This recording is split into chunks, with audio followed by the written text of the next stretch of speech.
Since the beginning, stores have been doing everything they can to get our attention.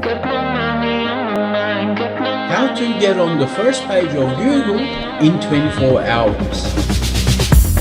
Store after store after store, marking down merchandise, Sending you endless amounts of coupons.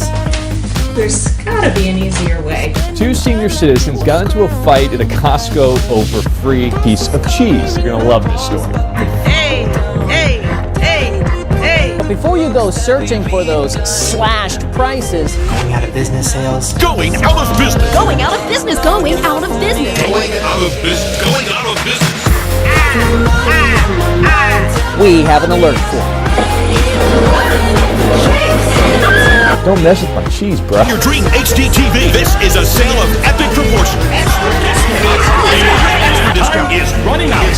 Get discounted. Out to the bare wall. Everything they can to get our attention. By order of the U.S. Bankruptcy Court. Going out of business. Some great deals in the store. Sign says it all. Everything must go, and unfortunately that means the employees too. The prices are great. No, you come in and it's just overwhelming the amount of toys. 25 years. No severance. That's heartbreaking. At every Toys R Us and Babies R Us across America. Across the country, some 31,000 employees are looking for new jobs. You're not going to get deals like this anytime soon. 33,000 employees that are out there without a job with no severance pay. Think with the heart. That is extremely heartless. It's a great time to start shopping for Christmas. As these workers who become close friends comfort each other. We need to go to Toys R Us. Selena Rawson is one of 31,000 Toys R Us employees losing their jobs and their benefits. Selena has cancer and is in the middle of her second round of chemo. By me having this cancer, I can't get health insurance. I tried. Don't mess with my cheese, bro. You gotta come. But one of the scariest tactics that stores use to get you to spend your money is subliminal messages. Psychology says red catches the eye. The color yellow encourages them to eat more. Catches the eye. Eat more, eat more, eat more. Just look at this video of somebody that found something hidden in a KFC commercial. The 99-cent snacker.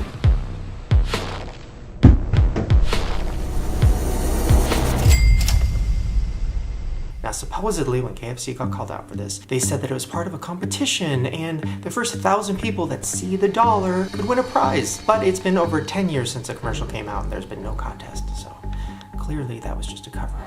Catches the eye. Now, many studies have been done on why KFC might have done this, and all the answers lead to KFC wanting us to subconsciously think about low prices when we think about their food. But it's not out of the ordinary for a fast food chain to do this. Just look at what happened 10 years ago when McDonald's got caught doing something even sneakier. Okay, so we're sitting here watching Iron Chef America. I noticed the screen blink red. Slow motion forward, frame by frame. We're getting closer. And look at this, a McDonald's ad right in the middle for just one frame. Of course they claim it was a glitch, but people saw through that. And there's tons of other things you probably have never noticed, and it's gonna be all you think about. Coming up right now. There you have it. For example, every picture of a watch or a clock that you've seen in an advertisement is set to 1010. Every single one. And it's not just watch company billboards. 1010 is even in movie posters, TV shows, pretty much any ad or billboard ever that has a watch on it.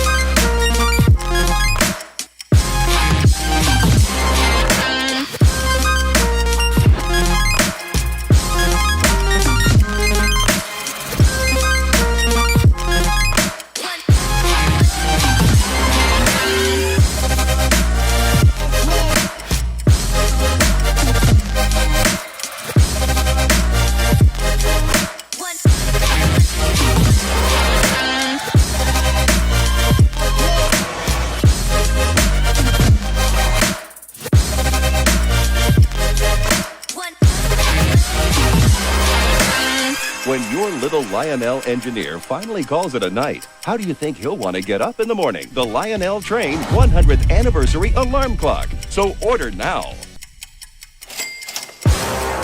Nothing sells more than sex. I mean, just look at this magazine. I bet you didn't even know there was a popular magazine called Sex, right? That's because there's not. These are all covers of a magazine that's actually called SFX, but if you look at almost all their covers, they block out a part of the word that makes it look like sex to catch your attention. I will make you scream my name. I know you make me do the same, girl. I will make you scream my name. I know you make me do the same, baby. Make me scream your name. Now this doesn't bother me that much until I saw that they were putting kids on the cover. Yeah, having the cast of Stranger Things in front of a big, bold sex feels too far for me.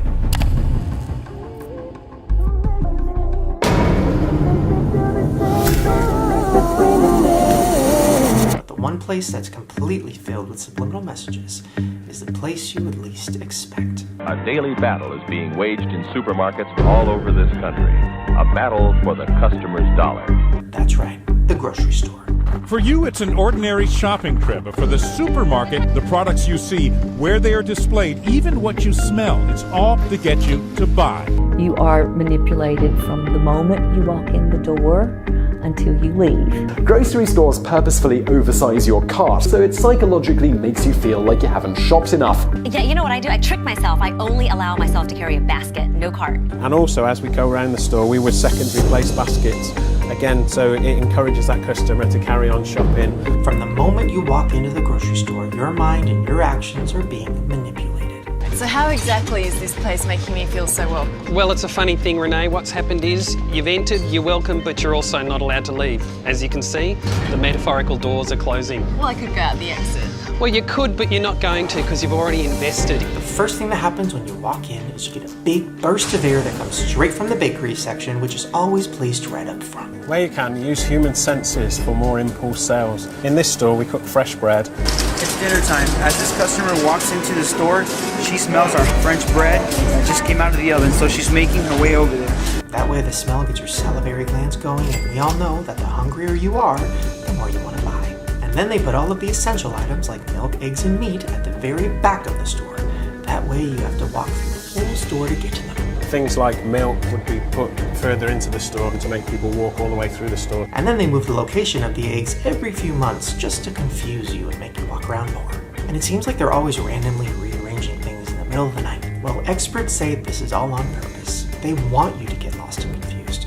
Stores hope you'll find extra items along the way. Losing focus makes you spend more money on unnecessary items. And have you ever wondered why the candy is at the very bottom of the shelf at the checkout stand, like right above the floor? Well, that's because they want it at eye level and reaching distance of the children. When it comes to getting you to buy certain items, it's all about the placement, including putting kids' items where the kids are gonna find them. This is why all the sweet cereals and candy is located between 3 to 4 feet high. So imagine that a child is in this cart. Notice what they're going to be seeing that's here at eye level, and even older children are going to be seeing this at eye level. You want to get those? They hope the kids will see the candy and then beg their parents to buy it. We're in the candy aisle. This is how Ellie looks right now. More characters, more colors. And it works. In this case, all the way to the floor. And that's where the 2-year-old has passion for. Where he in this has case, to get his Honey Nut Cheerios. He's got to get them, right? And that's why the gum is always on top. Adult stuff on top, kid stuff on the bottom. We place deliberately confectionery, children's level low, where we get that last impulse sale. I know. As you can see, our store layout is very important. Our customer came in for just a couple of things on her list, and she ended up taking a lot more. Grocery stores aren't the only place using subliminal tactics. Restaurants are also getting into mind tricks. Just look at the menus. Some places drop the dollar sign from the prices so you don't think about money when you're deciding on what to eat. A $28 burger seems a lot less expensive when it's just a $28 burger. There's also stores that pump fake smells out of the vents to trick your mind. One of the craziest examples I've seen is Disneyland that has something called a smellitizer. And these are spread out through the whole park, and it makes you smell things to jog your memory and entice you to shop. That smells like candy. It really does. And then at some high-end stores like Gucci or Prada, it's been said that employees are trained to be rude to you to get you to buy more. You want to prove to the world and to that condescending salesperson that you do belong there. And a study showed that it works. I want to just tell those sales associates that they need to get off their high horses. Rude. It's simply rude. Long story short, I did end up getting the pair of shoes that I wanted. Speaking of clothing stores, have you ever noticed how loud the music is in the store Hollister?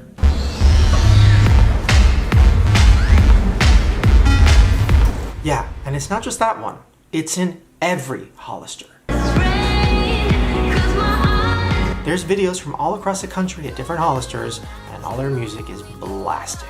Well, the reason they do this isn't to make it feel like a party. It's because the louder the music is, the more likely you are to buy something that's overpriced.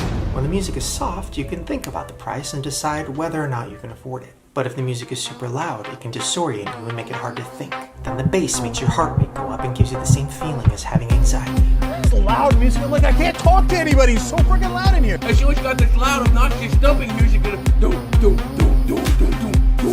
Then they pump an intense cologne smell into the air vents to block another one of your senses and make you even more disoriented. Yeah, the place always smells like crap. They spraying perfume in my face. I don't like perfume. You can smell it. It's like a force short down. They spray everywhere, all their clothes. I wasn't able to get within 20 feet of the store without just being drowned in just horrific cheap cologne. Yeah, it's bad. Then you look around the room and see pictures of hot guys and hot girls wearing the clothes and living the life that seems so much better than yours. Then you look up and see a mirror that they placed right in front of the shirt rack so that you can see how much worse you look than the models on the walls. Because what else is the purpose of having the mirrors right there? I mean, you're supposed to change in the dressing room, right? And then the song changes to something even louder and faster, and you give up and say fuck it, and you buy the expensive item and you leave. It says Hollister.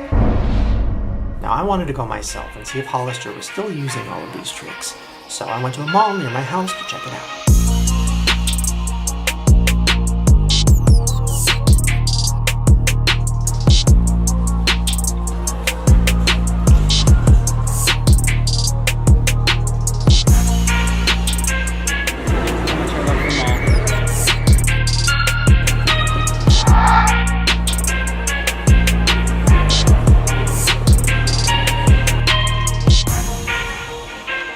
When I got there, I noticed that the lights weren't dimmed at all.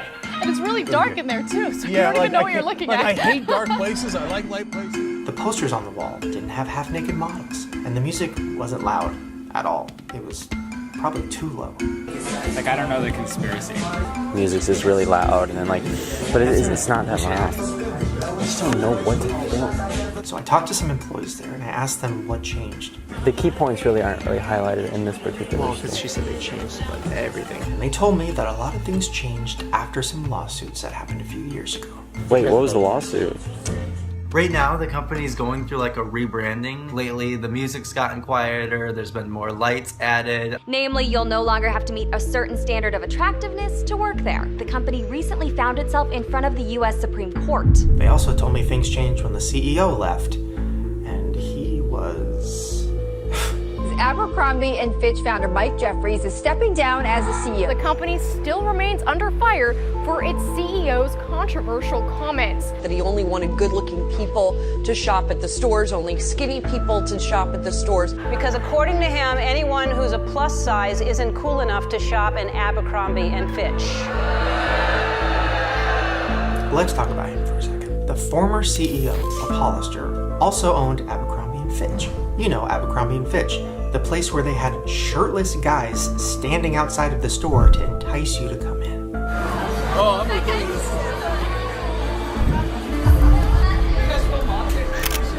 Well, Hollister has something similar, but slightly more creepy. They used to have models walking around the store in their clothes, talking to people. I went for an interview for a model position. And basically, model just walks around, folds, and, looks cool, like too cool for school, and looks bored and all that. Now, since the lawsuit, they changed the name from model to brand representative. And here's a job description I found online. A brand representative inspires others through a charismatic and sophisticated presence in the store. They engage customers in a genuine way to drive sales. They wanted everybody working there pretty much just to be models. They wanted all the sales clerks to look like your biggest high school crushes. My manager specifically told me, only talk to people who are attractive. If you don't think they're good looking, don't bother going up to them. And it kind of was the same exact process when it came to people applying as well. And I haven't been offered a job once. What's up with that? I like to work. I swear to this guy looks me in the eyes and says, I don't know, Probably because you're not attractive enough. The least attractive model, they would have them be in like the clearance section. But jokes on that guy, because I did end up working at Hollister. It was in the back doing stock where they keep all the ugly people. But hey, I still got the job. Here's a clip of a former employee talking about the interview process. It's not a real fucking interview. It's just to see if you're good looking or not. And just to show you how creepy the CEO was, these are actual quotes that he said. A lot of people don't belong in our clothes. That's why we hire good-looking people in the stores. Good-looking people attract other good-looking people, and we want to market to cool, good-looking people. We don't market to anyone other than that. We only retail to the cool kids. Hello, hey, where's your cargo pants? We don't want fat people wearing it. We don't want this. We don't have them. Why? But we do have cargo pants. But we told them we didn't. He also said, I don't want our core customers to see people who aren't as hot as them wearing our clothing. When they have stuff that's ripped, they refuse to donate their clothes. He'd rather burn unused clothing than donate it. They'll burn it because they don't want less than cool people wearing the clothes. Who the hell is Mike Jeffries to tell you what is and isn't attractive? Now, as soon as I went through the door, like, all these salespeople turned to look at me like I was a fucking freak, like I didn't belong there. Also at Abercrombie, jeans and ripped skirts used to only go up to a large. They essentially just don't want overweight women wearing their clothes. This is the absolute largest size you can buy there. Fuck you people! I can't fucking believe this shit! It's just shocking, the kinds of things he said for no reason. That means no extra large for girls and definitely no XXL. You only want to sell your clothes to rich, young, attractive, hip people that they wear. Fuck you! That's bullshit! I don't know either. I'm throwing away all my Abercrombie right now, sir. I got no horse in this race, except the guy seems like a douche. So, even if you're skinny, I wouldn't go there. The largest Abercrombie women's pants size is a 10, whereas at H&M it's a 16, and at American Eagle it's an 18. So this whole store was literally like a movie set. I don't know, it seemed like I was on the set of a movie. All the girls there were all really pretty, and so like Everyone had a crush on everyone because everyone was attractive. there was always some sort of boyfriend drama, like Everyone like had low-key drama. who was dating who was sleeping with who. We're working there, crazy stuff happens like all the time. People would party together, people would hang out with each other. The managers are like 21. People would do like drugs, have alcohol. Drugs, I'm not gonna say what or where or when. Models sleeping with managers, it happened a lot. All those shots, you had people dancing on tabletops, crazy stuff. It was insane. I can't even like describe it to you. Anyway, let me get into the tea about what it was actually like working there. So, it was awful, I'm not gonna lie. I hated it. I only worked there because I wanted the discount, and I only worked there because I wanted to belong. But then of course you had the CEO saying that he's all for equality. I think what we represent sexually is healthy. It's playful. It's not gay, it's not straight, it's not black, it's not white. It's not about labels.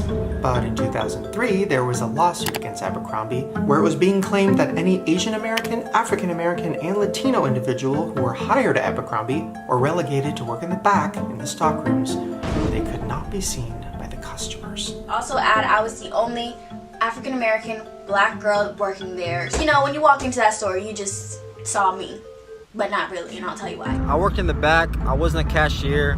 They thought I was stupid, man. So it just so happens that my station was all the way in the back of the store. Like, I rarely came in contact with customers. In my position, this shit was like I was in the back doing stocking. There was another girl who was white that started the job. She was working in front of the store before I was. Mind you, I had about 6 months under my belt already. Mind you, I'm the only one that was working for that long in the back. So once everybody left, I was gonna be in there by myself. No, it is great being greeted by everyone behind the scenes. So this guy literally created this weird Pleasantville movie set that was filled with music that's super loud. And I loved the music. I was like, I want to dance all day long. Models walking around in the clothes pretending to be your friends so you'll buy more. The only pros were cute girls were working there. And it's all white people and no fat people. There was some disrespectful ass people that disrespected me. I wanted to fight, but I didn't do it because I'm a classy ass bitch. Overall, Hollister seemed really good. Oh, I didn't even tell you guys. So people are rude. I don't, no. No. The social life at Hollister is really cool. So if you're going for a job where you want to meet new people. They were even on some like, the black girl's here. Like, you know, they were just not. Hollister was just one of the best times of my life. I had a party, so. I ain't stepping my ass up in Hollister's again. Fuck yeah. I was just treated like trash. Like, they did not care. It was pretty cool, and then she showed me how to use the website where you can look at your schedule and everything. But on my break, bitch, I cried. I called my sister and stuff, so I just kept getting disrespected. Oh, and just in case you're thinking, well, maybe the lawsuit got thrown out. No, it didn't. It was actually settled, and they ended up paying $40 million to make it go away. If there is a hell, it's possible they send me down to Abercrombie & Fitch. Please make it stop. I'm so sorry, Jesus. I promise I won't do it again. I love my job. #so chill.